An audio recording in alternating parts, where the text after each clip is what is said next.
Flamengo vai concluir mini estádio até 2027 no Ninho do Urubu. Almada, Luiz Henrique ou Danilo. Flamengo tentará a contratação de um dos três na próxima janela. Polêmica, diretor de futebol José Botto detona Neymar. Essas e outras a partir de agora no seu canal Raflamelo. Cola esse dedo no like, ajude muito o nosso canal, continue compartilhando os nossos conteúdos. Se você ainda não é inscrito, aqui embaixo tem um botão. É muito importante a sua inscrição para o crescimento do nosso canal. Não se esqueça sempre de ativar o sininho para receber todos os nossos vídeos. Raflamelo 81 nossas redes. Vem comigo, assiste até o final, não pule isso que é uma parte, porque tem muita informação do rubro-negro mais querido do Brasil e do mundo. Um excelente domingo para você e para toda a sua família. Vamos falar de Copa do Mundo, uma rapidinha aqui sobre o Equador, que tem lá o atacante Gonzalo Plata, que é do Mengão. O Equador ontem derrapou, hein? Pode ficar fora da Copa. Ontem jogadores chorando no gramado, Gonzalo Plata chorou muito, né? Foi consolado lá pelo BKSS, que é o técnico do Equador. E nós tivemos aí a seleção de Curaçao fazendo história nessa Copa do Mundo, conquistando seu primeiro ponto, rapaz. E o Eloy Rum, que é o goleiro do Curaçao, se tornou aí recordista de defesa. Ele defendeu 15 finalizações, nunca vi isso. Um goleiro defender 15 chutes numa partida. E entrou para a história aí da Copa do Mundo. Nenhum goleiro tinha feito isso na história da competição. Portanto, o Equador de Gonzalo Plata empatou em 0-0 com o Curaçao na noite de ontem, né? E o Equador pode ser eliminado, né? O Plata pode ser o primeiro jogador do Flamengo a se despedir da Copa do Mundo, porque agora, com o resultado, o Equador chega à última rodada precisando vencer a Alemanha para seguir aí com chances de classificação. Além disso, terá que torcer por um empate ou uma vitória de Curaçao sobre Costa do Marfim. Olha a situação do Equador, cara. Quase impossível o Equador conseguir se classificar, e o saldo de gols pode ser aí decisivo nessa disputa pela vaga. Todas essas informações, dados, estatísticas, tabela de classificação, próximos jogos, resultados, você tem no Flashscore, que é o melhor, né? E você tem uma página exclusiva, dedicada, com promoções e vantagens das casas de aposta. Eu vou deixar o link aqui no comentário fixado, não tem jeito, é o Flashscore, é o melhor. Bom, ainda falando sobre Copa do Mundo, rapaz, que polêmica essa entrevista do diretor de futebol do Flamengo, José Botto, para o Canal 11 de Portugal. Viralizou porque ele falou sobre Neymar. E parece que não se pode falar de Neymar, né? Tem uma parte aí, né, da imprensa, da torcida, de influenciadores que, quando falam de Neymar, eles realmente vêm para defender, né, o atacante que ainda não jogou nessa Copa do Mundo. Bom, ele citou a ausência de Pedro, né, na seleção brasileira e disse isso aqui. Foi isso aqui que viralizou, que saiu da boca de José Botto.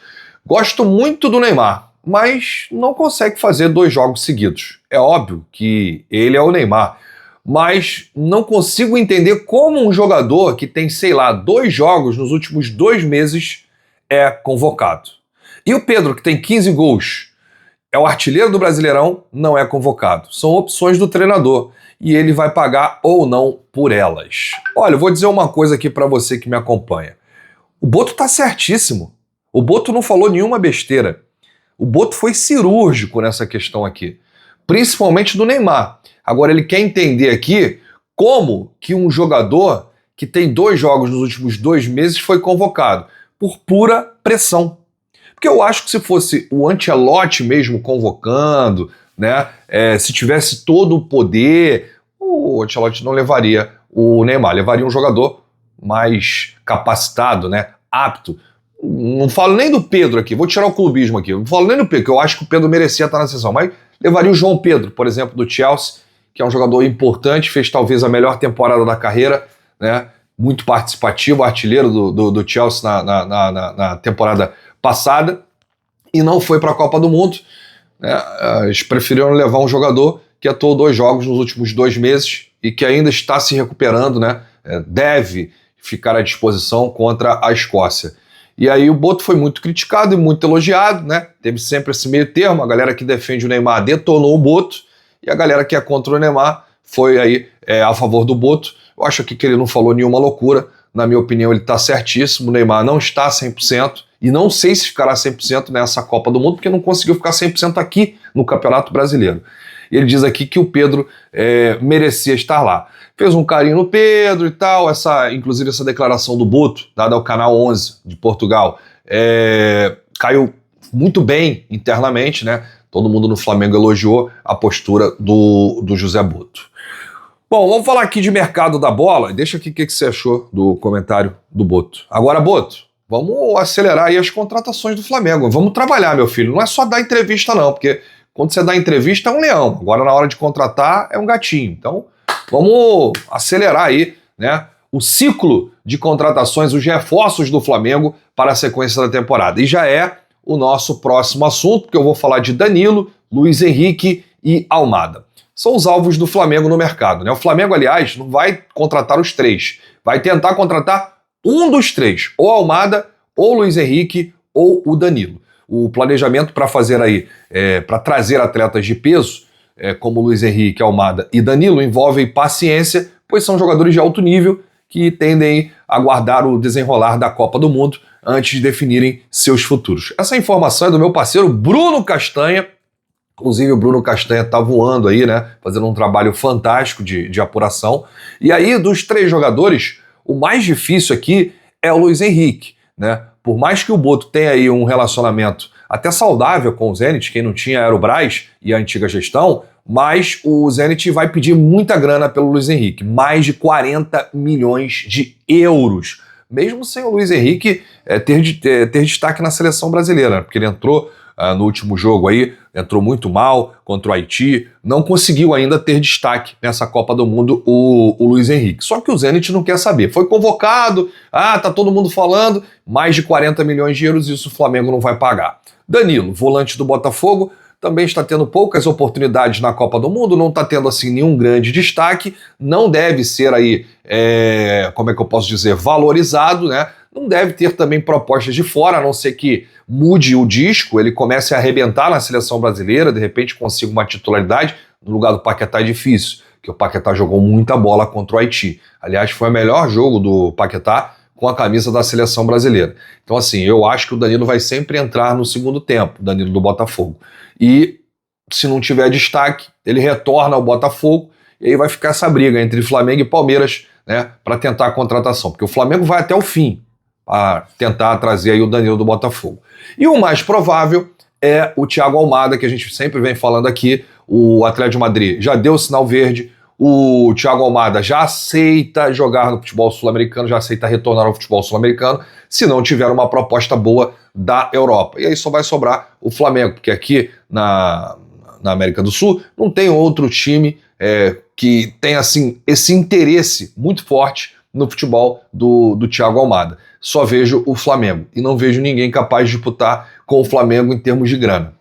O Atlético de Madrid, sabendo disso, vai aguardar aí a situação do Thiago Almada, porque ele mesmo disse que só vai definir o futuro, só vai pensar nisso, analisar propostas após a Copa do Mundo, mas o Flamengo sim tem um interesse forte e real na contratação, é real o interesse do Flamengo na contratação do meio argentino Thiago Almada. Agora eu vou deixar uma pergunta difícil aqui, hein? Você vai parar, pensar, analisar. Dos três, quem você contrataria? Se pudesse contratar só um, Luiz Henrique, Almada ou Danilo?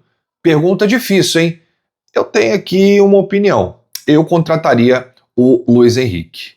E você? Deixa aqui nos comentários.